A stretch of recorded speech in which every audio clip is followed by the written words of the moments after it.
नमस्कार।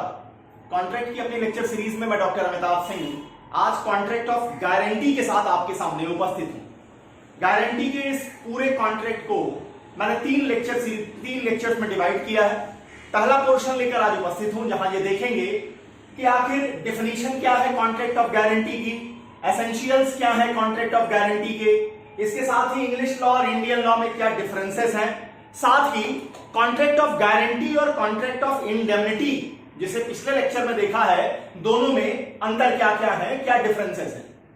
यहां सेक्शन 126 जो है इंडियन कॉन्ट्रैक्ट एक्ट का, वो डिफाइन करेगा कॉन्ट्रैक्ट ऑफ गारंटी को।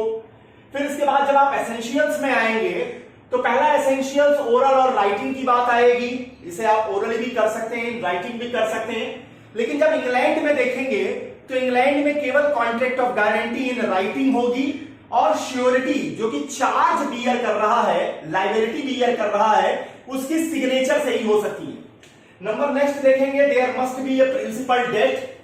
अगर प्रिंसिपल डेट नहीं होगा तो वो कॉन्ट्रैक्ट इंडेमनिटी में चला जाएगा, गारंटी में नहीं ट्रीट किया जाएगा। नंबर नेक्स्ट की कंसिडरेशन क्या है। कंसिडरेशन देखिए, प्रिंसिपल डेटर के लिए तो कंसिडरेशन है, लेकिन श्योरिटी के लिए क्या कंसिडरेशन होगा इसे देखेंगे सेक्शन 127 में। और फिर आएगा कि कंसेंट ऑफ श्योरिटी जो है वो कंसीलमेंट के द्वारा नहीं लिया जाना चाहिए, या कह लीजिए कि कंसीलमेंट या मिसरिप्रेजेंटेशन के द्वारा नहीं लिया गया होना चाहिए। यहां पर सेक्शन आएगी section 142 and 143 Indian contract act. शुरू करते हैं कॉन्ट्रैक्ट ऑफ गारंटी का ये पहला पार्ट, जिसमें आएगा nature, definition, essentials and differences with contract of indemnity.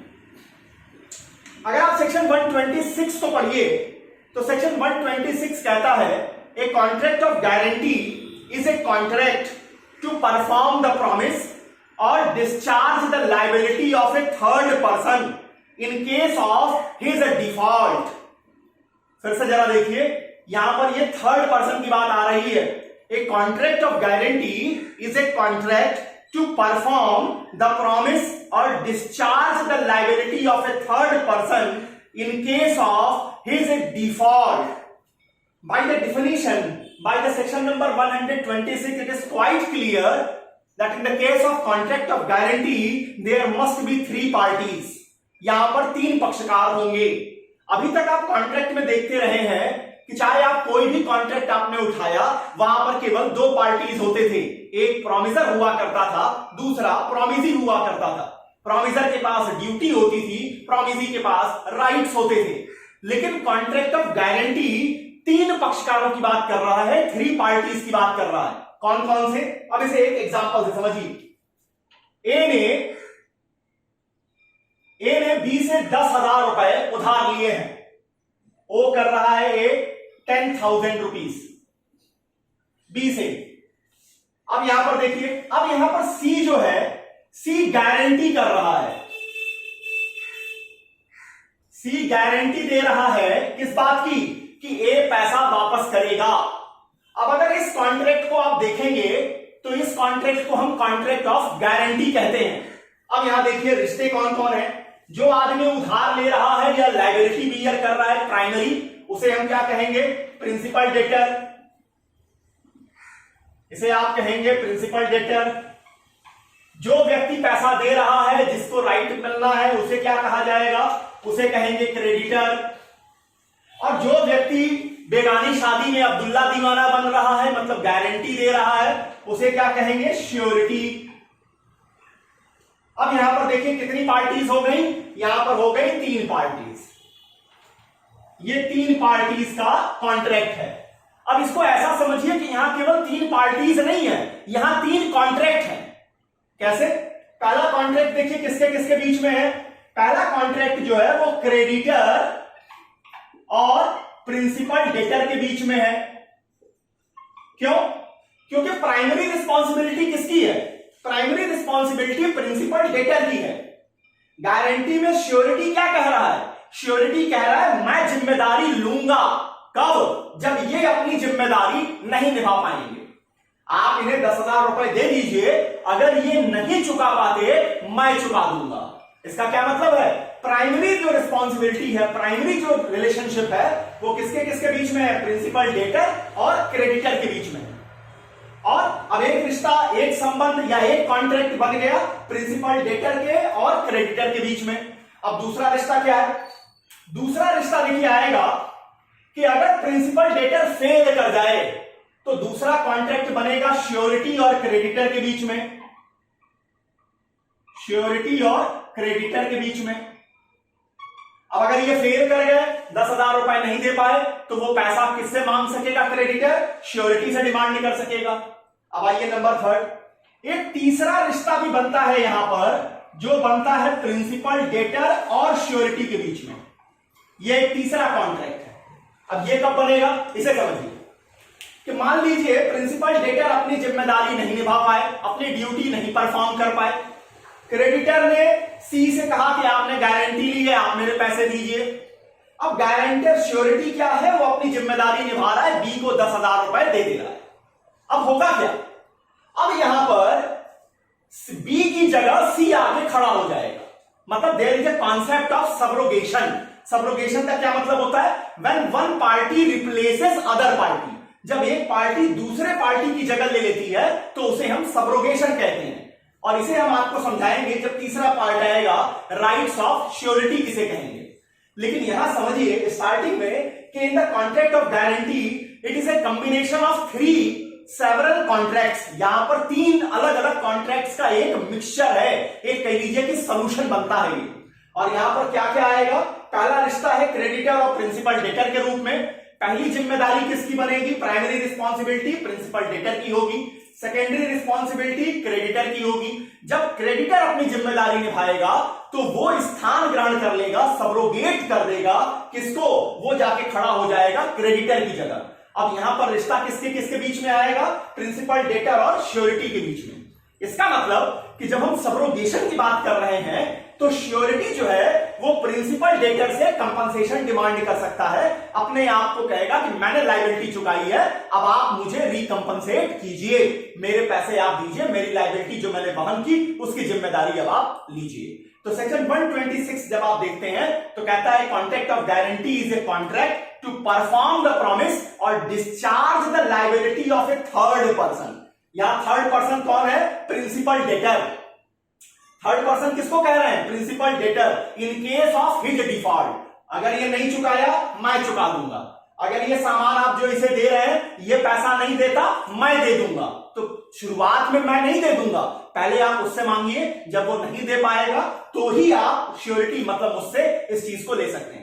और जब मैंने आपको पैसे चुकाए हैं तो मैं क्रेडिटर की जगह जाके खड़ा हो जाऊंगा। इस तरह से यहां 3 पार्टीज होंगी और यहां पर 3 कॉन्ट्रैक्ट साथ साथ रन करते हुए दिखाई देंगे। अब आगे आइए, अब चलते हैं कि आखिर एसेंशियल्स क्या हैं, कौन कौन से एसेंशियल्स हैं कॉन्ट्रैक्ट ऑफ गारंटी में।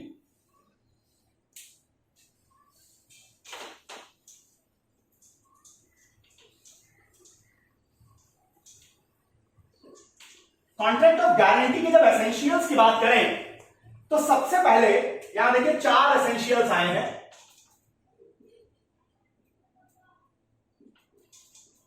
अब पहला एसेंशियल देख लीजिए, फॉर्मेशन, कैसे किया जाएगा।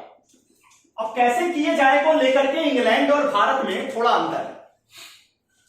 भारत में जब आप सेक्शन 126 को पढ़ते हैं तो वहां से यह बात निकल के आती है कि भारत में कॉन्ट्रैक्ट ऑफ गारंटी आप ओरली भी कर सकते हैं, इन राइटिंग भी कर सकते हैं। लेकिन जब हम इंग्लैंड को देखते हैं तो वहां पर contract of guarantee only in writing होगी, वहां ओरल संभव नहीं है। और साथ ही यह उस व्यक्ति के द्वारा साइन की गई होनी चाहिए जो चार्ज बियर कर रहा है। अब कॉन्ट्रैक्ट ऑफ गारंटी में चार्ज बियर कर कौन रहा है? वो है श्योरिटी। इसका मतलब इंग्लिश लॉ का कहना है कि श्योरिटी की सिग्नेचर से ही कॉन्ट्रैक्ट ऑफ गारंटी आगे चलेगी। तो वहां इंग्लैंड में contract of guarantee must be in writing and signed by surety, whereas in India it may be oral, it may be in writing। पहली चीज आ गई। नंबर सेकंड कहता है there must be principal debt, there must be principal debt। अब यहां समझिए, देखिए principal debt अगर नहीं होगा, प्रिंसिपल डेट का क्या मतलब पहले ऐसे समझिए। ए ने क्या किया है? बी से 10,000 रुपए उधार लिए हैं। तो प्रिंसिपल लायबिलिटी किसके ऊपर आई है? ए के ऊपर आई है, वो प्रिंसिपल डेटर है। अब वहां पर डेट क्या है? वो 10,000 रुपए है। बी जिसने पैसे दिए हैं वो क्रेडिटर है, और सी क्या कह रहा है कि अगर ए ने पैसे नहीं दिए तो मैं चुकाऊंगा। तो यहां पर एक व्यक्ति जो है वो किस चीज को गारंटेड कर रहा है? या तो किसी प्रॉमिस को, किसी मतलब काम के किए जाने को, डिस्चार्ज को वो गारंटी ले रहा है। हो सकता है दूसरे पर्सन के कंडक्ट को भी वो गारंटी कर रहा है, उसको लिए भी श्योरिटी बन रहा है। तो अगर प्रिंसिपल डेट होगा तभी वो कॉन्ट्रैक्ट ऑफ गारंटी माना जाएगा। और अगर प्रिंसिपल डेट नहीं है, अगर प्रिंसिपल डेट नहीं है, बिना प्रिंसिपल डेट के एक व्यक्ति दूसरे व्यक्ति को कहता है कि तुम्हें नुकसान होगा तो मैं उसे वहन कर लूंगा, मैं बियर कर लूंगा, that will be A contract of indemnity, not the contract of guarantee. तो गारंटी में सबसे जो एसेंशियल चीज, किसी कोई भी कॉन्ट्रैक्ट गारंटी है या नहीं, सबसे पहले खोजिएगा वहां प्रिंसिपल डेट है या नहीं। अगर प्रिंसिपल डेट है तो वो कॉन्ट्रैक्ट ऑफ गारंटी होगा, अगर प्रिंसिपल डेट ही नहीं है तो वो घूम जाएगा इंडेमनिटी की ओर। एक एग्जांपल से समझिए इसे। यहां पर एग्जांपल लेते हैं कि ए और बी दोनों शॉप पे जाते हैं। ए और बी दोनों शॉप पे गए। ए ने क्या किया? सामान परचेज किया, सामान परचेज किया ए ने। और बी ने क्या कहा? बी जो है वो सेलर को कहता है इफ ए डिडंट पे, अगर वो ए नहीं देता देन आई विल पे। अब यहां देखिए ए ने क्या किया? ए और बी दोनों सामान लेने दुकान पे गए, सी की शॉप पे गए। अब यहां पर ए ने सामान परचेज किया, बी ने सेलर मतलब जो सी है उसको क्या कहा कि अगर ए पैसे नहीं देते तो मैं चुका दूंगा। अब यहां पर प्रिंसिपल डेट क्या है? सामान की जो प्राइस है वो प्रिंसिपल डेट है। डेबिटर कौन है? ए है। श्योरिटी कौन है? बी है। अब यहां पर ये जो प्रिंसिपल डेट के कारण इस ट्रांजैक्शन को हम क्या कहेंगे? इस कॉन्ट्रैक्ट को कहेंगे कॉन्ट्रैक्ट ऑफ गारंटी। अब जरा दूसरी ओर देखिए कि कब ये इंडेमनिटी हो जाएगा। अब कहता है कि ए और बी जो है वो शॉप पे गए, ए ने कोई सामान नहीं लिया, ध्यान दीजिएगा, ए ने कोई सामान नहीं लिया, लेकिन बी कहता है, B make a promise to seller, let him मतलब किसको? ए को। Let him have the goods I will पे।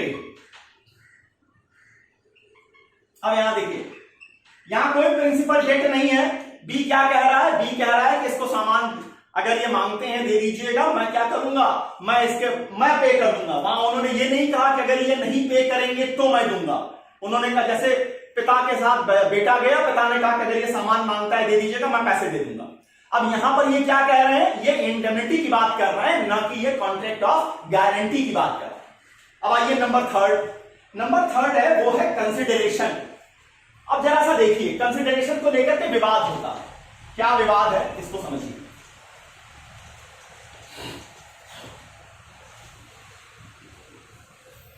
तीसरा एसेंशियल है कंसिडरेशन।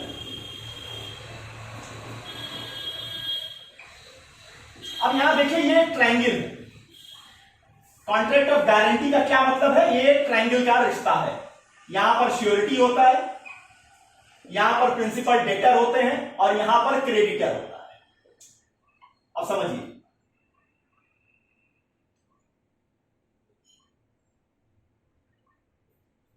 ये एक ट्रायंगल है। अब कंसिडरेशन को देखिए, यहां जो मेन रिलेशनशिप है या मेन कॉन्ट्रैक्ट है वो प्रिंसिपल डेटर और क्रेडिटर के बीच में है। तो वहां तो आप आसानी से कंसिडरेशन खोज लेते हैं कि हाँ भाई, प्रिंसिपल डेटर को उधार मिला है, ये प्रिंसिपल डेटर के लिए कंसिडरेशन है। क्रेडिटर को कुछ उसके बदले में काम होना है, ये क्रेडिटर के लिए कंसिडरेशन है। लेकिन जरा ध्यान दीजिएगा, श्योरिटी को क्या मिल रहा है? अक्सर लोग प्रश्न उठा देते हैं कि श्योरिटी को कहां से कंसिडरेशन मिल रहा है, श्योरिटी का क्या कॉम्पैक्ट है। और जब विदाउट कंसिडरेशन आप जानते हैं कि एग्रीमेंट क्या हो जाएगा? वॉइड हो जाएगा। तो इसको रिप्लाई करता है सेक्शन नंबर 127। सेक्शन 127 का कहना है, according section 127, anything done or any promise made, anything done or any promise made for the benefit of principal debtor may be a sufficient consideration to the surety for giving the guarantee। मतलब principal debtor के लिए जो कुछ भी किया जा रहा है, जो कुछ भी किया गया या कोई भी प्रॉमिस की गई जिसका फायदा प्रिंसिपल डेटर को मिल रहा है, वहां हम ये मान लेंगे कि यही कंसिडरेशन श्योरिटी के लिए भी है। तो ये विदाउट कंसिडरेशन का एग्रीमेंट नहीं है, इसलिए ये वॉइड नहीं माने जाएंगे। अब आइए, अब चौथी इंग्रेडिएंट कहती है consent of surety. Consent of surety जो है, अब इसे दो चीजें नहीं होनी चाहिए। क्या क्या? नो कंसीलमेंट, कोई चीज छिपा के नहीं ली गई होनी चाहिए, और नो मिसरिप्रेजेंटेशन। मिसरिप्रेजेंटेशन किसके साइड से? क्रेडिटर के साइड से।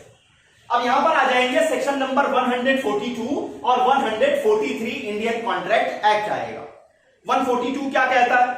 142 कह रहा है any guarantee which has obtained by means of misrepresentation made by the creditor or with his knowledge and assent concerning a material part of transaction, such transaction is invalid.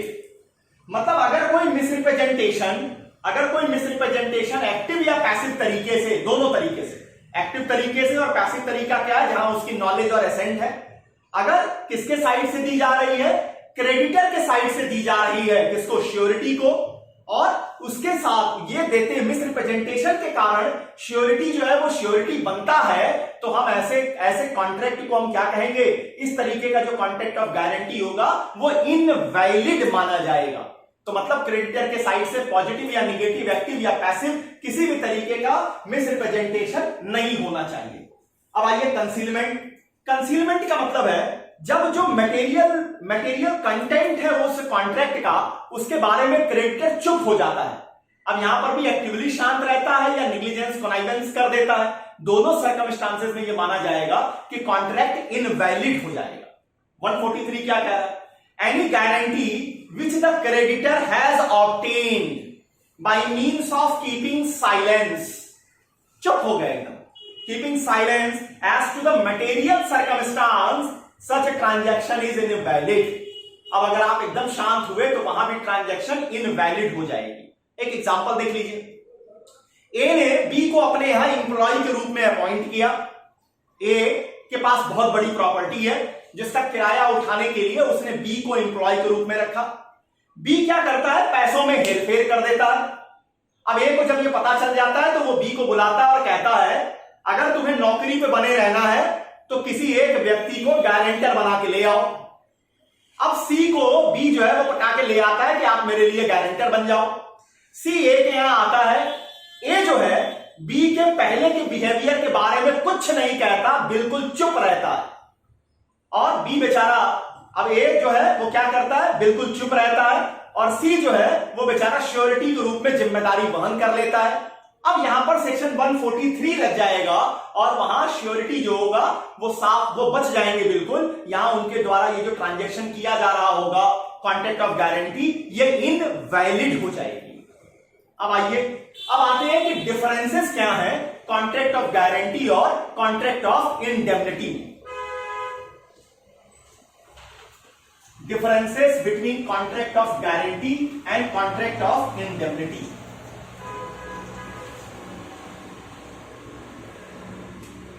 अब इसमें आप एक तरफ लिख दीजिए जी,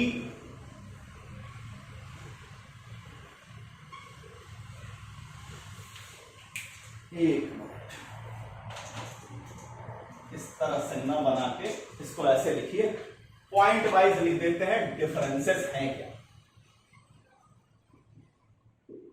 अब अगर सबसे पहले आइए पार्टीज की बात करें तो कॉन्ट्रैक्ट ऑफ इंडेमनिटी में कितनी पार्टीज आई हैं? 2 पार्टीज। और कॉन्ट्रैक्ट ऑफ गारंटी में कितनी पार्टीज आ रही हैं? 3 पार्टीज। अब आ जाइए, कॉन्ट्रैक्ट ऑफ इंडेमनिटी में कितने कॉन्ट्रैक्ट हैं? 1 कॉन्ट्रैक्ट। कॉन्ट्रैक्ट ऑफ गारंटी में कितने कॉन्ट्रैक्ट हैं? 3 कॉन्ट्रैक्ट्स। पहली चीज, कॉन्ट्रैक्ट ऑफ इंडेमनिटी में पार्टीज कितनी हैं? 2। कॉन्ट्रैक्ट ऑफ गारंटी में पार्टीज कितनी हैं? 3। कॉन्ट्रैक्ट ऑफ इंडेमनिटी में कॉन्ट्रैक्ट कितना हो रहा है? एक, जबकि गारंटी में कितने कॉन्ट्रैक्ट काम कर रहे हैं? 3 कॉन्ट्रैक्ट साथ साथ काम कर रहे हैं। नंबर सेकंड आ जाइए, प्रिंसिपल डेट की बात कर लीजिए। प्रिंसिपल डेट की अगर बात करेंगे तो इंडेमनिटी में क्या हो जाएगा? इंडेमनिटी में कोई प्रिंसिपल डेट नहीं है, गारंटी में प्रिंसिपल डेट माना जाएगा। नंबर थर्ड आ जाइए, प्राइमरी रिस्पॉन्सिबिलिटी किसकी है? प्राइमरी रिस्पॉन्सिबिलिटी या लायबिलिटी किसकी है? अब आ जाइए, इंडेमनिटी में किसकी लायबिलिटी होती है? इंडेमनिटी फायर की, इंडेमनीफायर की, इंडेमनीफायर की लायबिलिटी है। और गारंटी में प्राइमरी रिस्पॉन्सिबिलिटी किसकी है? प्रिंसिपल डेटर की। ध्यान दीजिएगा, गारंटी में जो प्राइमरी रिस्पॉन्सिबिलिटी होती है वो प्रिंसिपल डेटर की होती है, जबकि इंडेमनिटी में इंडेमनीफायर की होती है। अब आ जाइए, सेकेंडरी रिस्पॉन्सिबिलिटी किसकी है या सेकेंडरी लायबिलिटी किसकी है? इंडेमनिटी के केस में नो क्वेश्चन अराइज, कोई क्वेश्चन नहीं खड़ा होता। गारंटी के केस में श्योरिटी की है। किसकी लायबिलिटी है? श्योरिटी की लायबिलिटी है, वो सेकेंडरी लायबल है। अगर जो प्रिंसिपल डेटर है वो फेल कर जाता है अपनी ड्यूटी निभाने में तो श्योरिटी की लायबिलिटी आ जाएगी। अब आ जाइए, अब यहां पर अब एक क्वेश्चन उठता है कि जहां पर मान लीजिए इंडेमनीफायर ने इंडेमनीफाई कर दिया इंडेमनिटी होल्डर को, अब वो कंपनसेशन कहां से डिमांड कर सकेगा? तो कहते हैं कि in case of indemnity, I का मतलब चलिए IND लिख देते हैं, indemnity no compensation to indemnifier, indemnifier को कोई कंपनसेशन नहीं मिलेगा। लेकिन अगर गारंटी के केस में कहें, गारंटी के केस में श्योरिटी को कंपनसेशन कौन देगा? श्योरिटी कंपनसेट होगा प्रिंसिपल डेटर के द्वारा। प्रिंसिपल डेटर जो होगा वो श्योरिटी को कंपनसेट करेगा, मतलब क्रेडिटर की जगह सबरोगेट कर जाएगा श्योरिटी।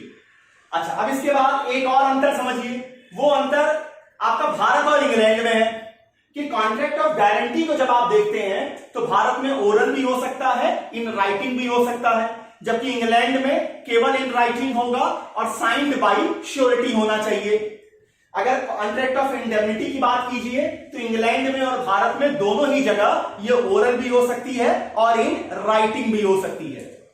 तो इतनी बातें हैं पार्ट 1 में, definition, essentials of guarantee and differences with guarantee and indemnity, contract of indemnity. इसके जो पार्ट 2 का जो लेक्चर आएगा उसमें लेके आएंगे श्योरिटी की लायबिलिटी की लिमिट क्या होगी और वो 7 कंडीशंस कौन कौन सी होंगी जब श्योरिटी अपनी लायबिलिटी से डिस्चार्ज हो जाएगा। तो अगले लेक्चर में liability, limit of the surety and what are 7 circumstances in which 7 circumstances the surety liability will be discharged, इसे लेकर आपके सामने उपस्थित होऊंगा। तब तक के लिए बहुत बहुत धन्यवाद। नमस्कार।